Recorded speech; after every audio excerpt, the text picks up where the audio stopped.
Dans le cadre du projet du pont Champlain, on va venir, dans une fin de semaine, déconstruire 4 travées en séquence dans une fenêtre de 50 heures. Ça va commencer à cogner dans pas long, là. Quand on est en blitz, on mobilise beaucoup d'équipements, on a beaucoup de main-d'œuvre, un gros volume de travail en peu de temps. On est prêt pour la démo. On parle d'environ 8000 tonnes de béton pour les 4 travées. Ferme le vendredi et le lundi matin à 5 heures, il faut que ça soit ouvert. Ce qui t'empêche de dormir, c'est l'inconnu.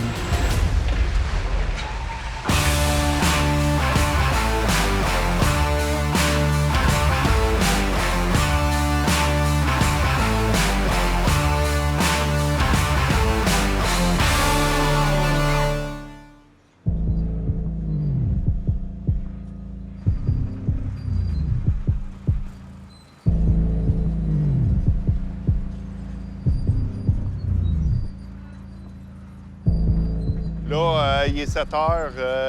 Les hors-routes, ils sont sur le remblai final. Aussitôt que les hors-routes ont fini, ça sort. Puis nous autres, les pelles, ils rentrent. Puis on collecte l'eau. Puis après ça, on est prêt pour la démo. On est au front comme un grand soldat. On s'en va pour aider. Il manquait du monde. J'ai quelques années d'opérateur dans le corps. On va aider les équipes pour effectuer la démolition.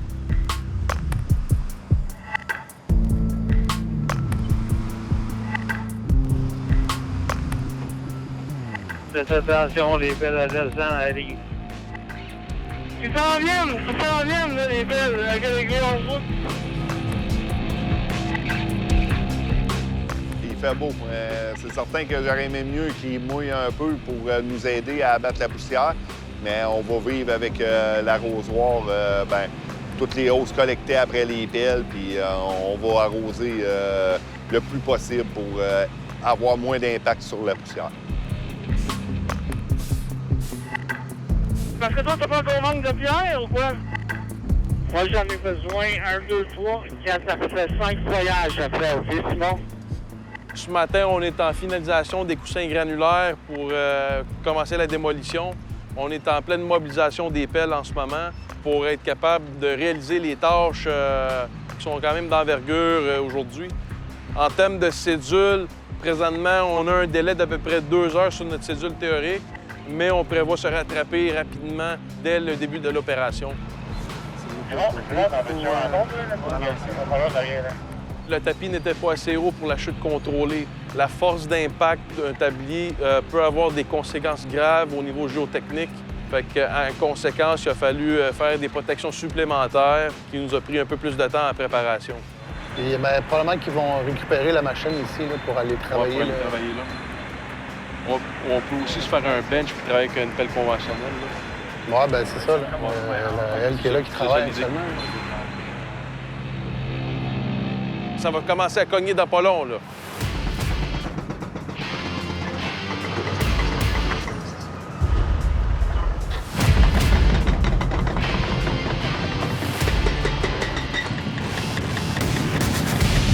On a 2 poutres à retirer de chaque côté. Puis une fois que ça sera fait, bien là, on va tomber dans la seconde phase des travaux, ce qui est les chutes contrôlées. C'est la partie, si vous voulez, la plus spectaculaire, là, lorsqu'on va avoir des assemblages de 2 ou 3 poutres qui vont descendre en même temps sur les gros monticules qu'on a créés. C'est la partie la plus rigide du pont, c'est la glissière, maintenant. Oui, exact. Tout le long de la démolition, on fait des suivis au niveau de la qualité de l'air, de la qualité de l'eau et aussi au niveau du sonore, des bruits environnants qu'on génère. Au niveau du bruit, on a des stations fixes en chantier et aussi dans les terrains environnants au chantier. En ce moment, on est en train de capter le son avec un décibelmètre, qu'on est capable de capter exactement ce qu'on génère comme bruit. Je tombe à 60 décibels. En moyenne, j'ai 72.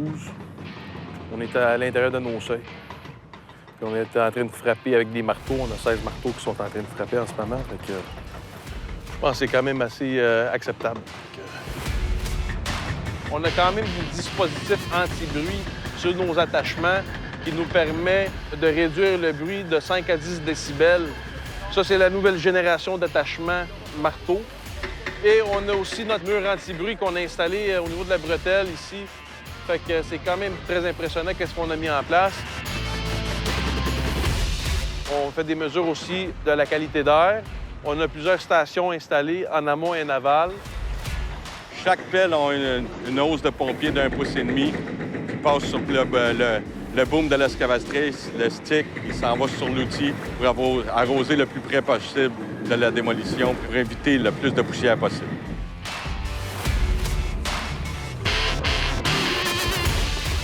Et au niveau de la qualité de l'eau, fait que si on a des rejets d'eau, on fait un suivi au niveau du pH pour s'assurer qu'on ne rejette pas de l'eau au-delà d'un pH de 9. L'eau suivie de béton crée un eau très alcalin, puis on ne peut pas rejeter de l'eau alcalin dans les conduits de la ville.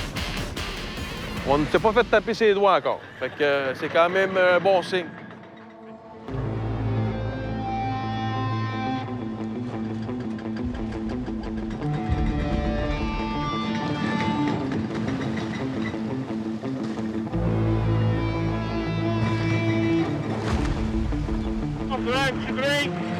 Avec toutes les années de démolition, on sait à peu près c'est quoi qui risque de briser. Mais il y a tout le temps un petit imprévu. C'est comme aujourd'hui, ils ont brisé un garde que j'avais pas en stock. Fait que j'ai appelé un autre de mes coéquipiers. Il a été au bureau, ramassé le garde, puis il est venu me le porter pour l'installer côté poussière. On a eu quelques petits bris mécaniques mineurs. Évidemment, quand on dit bris mécaniques, on parle de fuite d'huile, mais c'est des huiles biodégradables. Mais tout ça a été récupéré immédiatement sur le fait, puis il n'y a pas eu aucun impact sur l'environnement et sur les travaux non plus. Fait qu'à ce niveau-là, ça va très bien. C'est bon, on peut recommencer.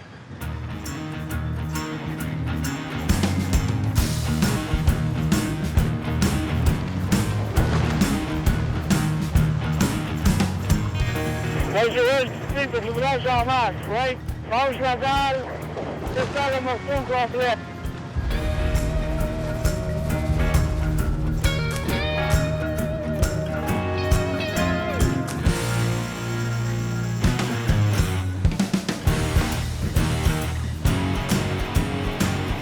Fait brosser. Le derrière de la pile, on pogne des gros morceaux. Le derrière de la pile, il lève un peu, swing, puis t'es tout le temps en mouvement.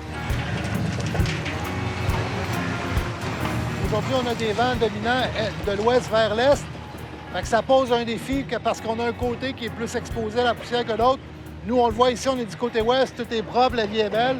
Et si on va de l'autre côté, bien évidemment, là, il y a plus de poussière dans l'air avec l'eau qui est chargée de poussière aussi. Fait que c'est pour ça que les gens sont protégés. Ça demeure un défi parce que de l'autre côté du pont, bien, on le voit à l'image, il y a une piste multifonctionnelle qui donne accès au pont Samuel de Champlain. Il y a beaucoup de gens qui arrêtent pour visualiser les travaux parce que les gens sont curieux, c'est tout à fait normal. Fait que nous, notre mandat, c'est de s'assurer que ces gens-là ne sont pas exposés à la poussière et à l'eau qu'on utilise pour contrôler les poussières. Fait que souvent, on envoie des patrouilles pour s'assurer que les conditions demeurent respectables et convenables pour les usagers de la piste cyclable. Mais pour l'instant, encore une fois, on touche du bois, ça va très bien.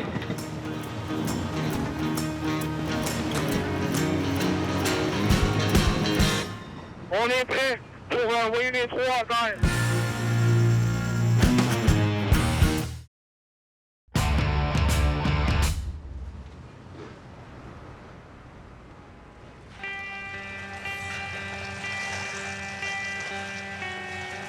Vu que les marteaux ne pouvaient pas aller atteindre la dalle, on a modifié les équipements pour aller faire la job. C'est une mâchoire et une cisaille. On commence. Ça l'a impliqué que j'ai été dans le feu de l'action. On a été commencé à manger la dalle. Ensuite, on a mangé les poutres. Il a fallu qu'on s'avance pour aller toucher la troisième poutre, parce que ça ne voulait pas descendre. On a l'air rendu à la poutre, nous autres, Patrick. On a l'air rendu à la poutre. Mais Charles, c'est rendu à la poutre, on va manger notre mur extérieur. Hein.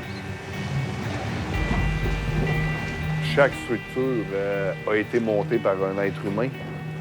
Puis il faut que tu penses où caler son faible pour la défaire. Veux-tu que j'abrasse un peu, Gilles? Ouais, toi aussi, ouais. On pourra brasser un peu, là. Attention, Charles, on va brasser un peu.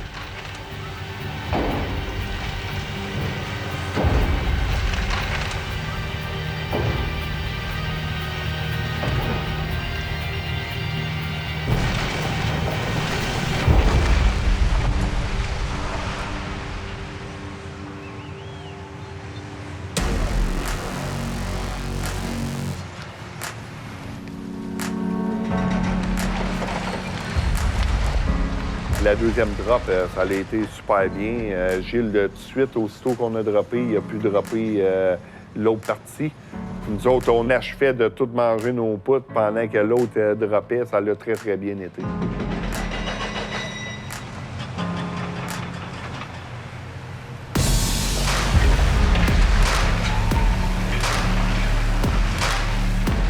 Donc, on est maintenant rendu à 16h30. Ça fait près d'une quinzaine d'heures d'activité qu'on a. On a une très, très bonne progression. On a déjà 2 travées. On a fait les chutes contrôlées.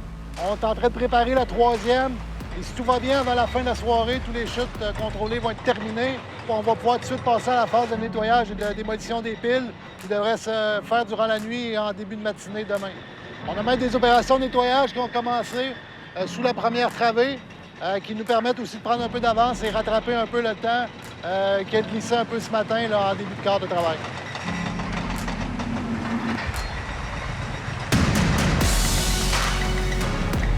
Là, le prochain défi qu'on a, là, on est dans des travaux lourds, la journée avance bien, le soleil se couche, on va tomber plus en mode de nuit.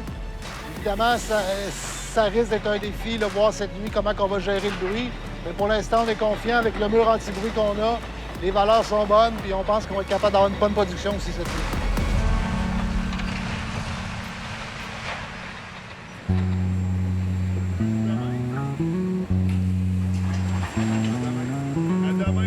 Là, on a un défi de faire un changement de corps sans impacter la production.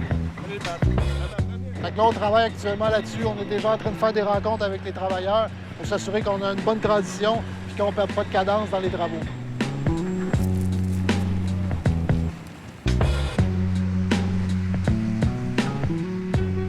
Le plus gros défi le soir, c'est une question de santé-sécurité parce que c'est la visibilité des opérateurs versus la main-d'œuvre.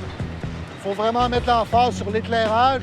En même temps, ça peut paraître stupide, mais l'éclairage peut aussi devenir un risque parce que si tu es ébloui ou si les gens qui contrôlent les machines et ont de la lumière dans les yeux, bien là, ils travaillent aveuglément. C'est là qu'il peut y avoir soit un contact entre 2 machines ou un contact travailleur-machine, puis c'est ce qu'on veut éviter à tout prix.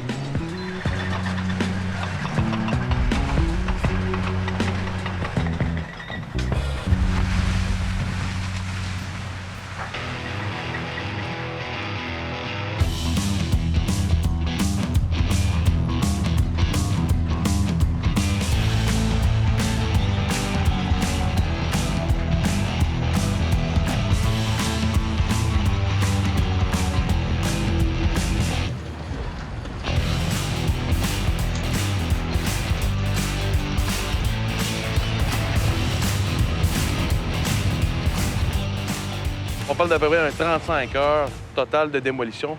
Et on entend encore taper, fait que il reste 1 heure de démolition pour atteindre notre niveau de démolition finale.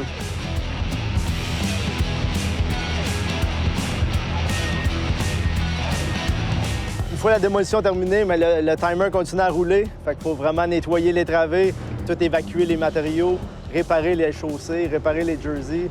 Fait que c'est pas juste une question de démolition. Il y a pas mal de travail aussi après la démolition.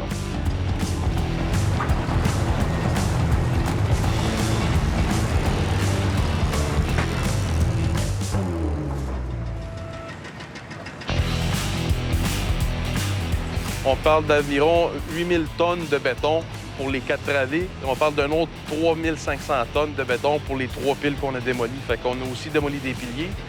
Aujourd'hui, vers midi, on a commencé à prioriser aussi le retrait des surfaces de protection. Fait qu'on sortait du béton, mais on a aussi sorti beaucoup de matériel de remblai qui servait à la protection des voies. On parle d'à peu près 14 800 tonnes de matériel de protection qui ont été évacués dans les derniers 2 shifts. Tout ce matériel s'en va dans une zone d'entreposage qu'on appelle la boucle D. Les matériels sont aussi triés, fait qu'on ne mélange pas le béton avec les matériels de protection. Et la semaine prochaine, on va commencer à traiter le matériel. On a une vingtaine d'équipements qui travaillent en même temps. En plus de ça, on a 6 camions en route qui circulent. Fait que ça demande une coordination. C'est presque un ballet qui s'opère. Fait que tous les gens, il faut qu'ils dansent en même temps. La clé, c'est d'avoir une bonne communication entre les équipes. Change-toi à côté, ça va aller plus vite que... On a toujours une certaine appréhension là, parce que chaque étape est cruciale et importante. C'est comme un match de hockey ou un match de baseball. Hein. Tant que c'est pas fini, c'est pas fini. La rondelle, elle peut rentrer à la dernière seconde, puis tu viens de perdre le match.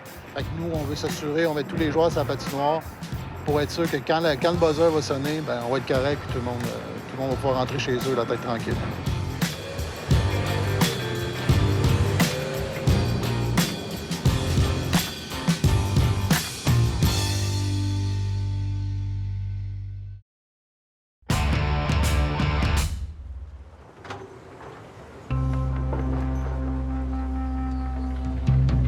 La démolition est complétée. On a procédé à l'ensemble des chutes contrôlées, là, des poutres pour toutes les sections. C'est jamais parfait, mais les simulations qu'on avait faites et la réalité ont été très, très près. Fait que c'est sûr que pour nous, c'est un signe qu'on fait un bon travail. On se souvient, en début de quart, on avait pris un peu de retard là, pour débuter les travaux. Les équipes de jour ont repris ce retard-là avec les différentes chutes. On se souvient, là, on est sur des voies d'autoroute, donc il faut dégager les voies d'autoroute le plus rapidement possible. Toujours avec l'objectif là, que lundi matin, les gens puissent circuler librement pour rentrer au travail.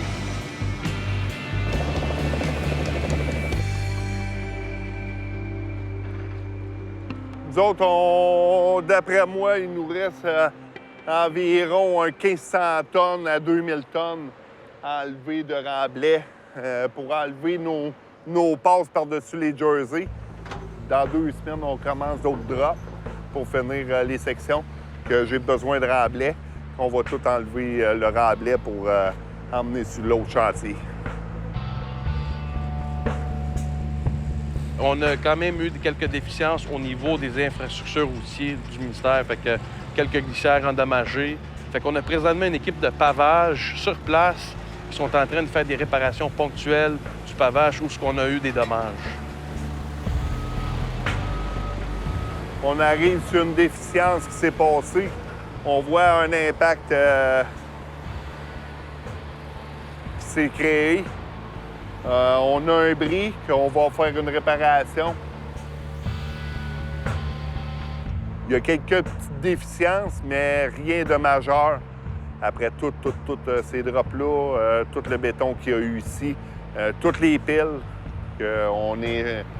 C'est quelques petites réparations semblables. C'est certain qu'il y a une page d'histoire qui vient de se tourner en enlevant ce pont-là. C'est 4 travélos au-dessus de la 132. Il y a une histoire en arrière de ça depuis la construction, puis nous autres, on vit la démolition. En en 36-40 heures, on ne reverra plus ce pont-là. Ça va être le nouveau pont avec les lumières qu'on va voir. Demain matin, le monde, c'est quoi qu'ils vont voir? Bien, c'est toute la nouvelle vue du pont Champlain, le nouveau pont. Je suis certain qu'il y en a plusieurs qui vont manquer la sortie pour aller prendre le pont Champlain. Ils étaient tout le temps habitués, vieux pont, l'autre pont. Bien là, ils vont tous voir, ah ouais, c'est donc bien beau, puis ils savent qu'on a été fermé toute la fin de semaine. Ils veulent voir de chaque côté. C'est certain qu'il y a du monde qui vont manquer. Entre 130 et 150 personnes en fin de semaine sur 2 quarts de travail. Puis l'accomplissement, bien, on le voit. Ça va se conclure que demain matin, les chars vont passer et on va avoir réussi notre exploit. Good job! Un gros merci, Alex. Hein? Merci. Un gros merci. Merci, Stéphane. Merci, les gars. Quand tu parles aux gens ici sur le chantier, tout le monde dit la même chose. Hein? C'est difficile, c'est long, mais c'est un accomplissement. C'est un marathon, finalement. Hein? Marathon, tu vas t'entraîner, tu vas te préparer, tu vas contrôler ton alimentation, peu importe. Le jour que tu vas le faire, tu vas suer, puis tu vas souffrir. Mais quand tu arrives à la ligne d'arrivée, tu es fier du résultat, peu importe c'est quoi. En plus, nous, c'est un succès sur toute la ligne pour l'instant.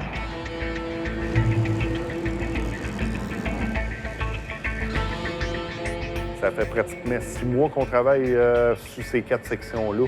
On a eu beaucoup d'embûches, mais on a monté. L'adrénaline va baisser ce soir, puis je pense qu'on va aller se coucher un peu. Les derniers jours ont été beaucoup d'heures, mais je pense qu'on a accompli quelque chose de beau. Tout un succès. Oui. C'est 1h du matin, puis c'est un bon feeling que toutes les voies sont toutes nettoyées, Même les réparations d'asphalte, c'est tout complété. Les inspections internes, c'est fait aussi, puis les travaux seront complétés. Alors là, c'est pour le redonner à l'MTQ pour les inspections finales. Puis une fois qu'ils ont le feu vert, ils vont rouvrir toutes les voies.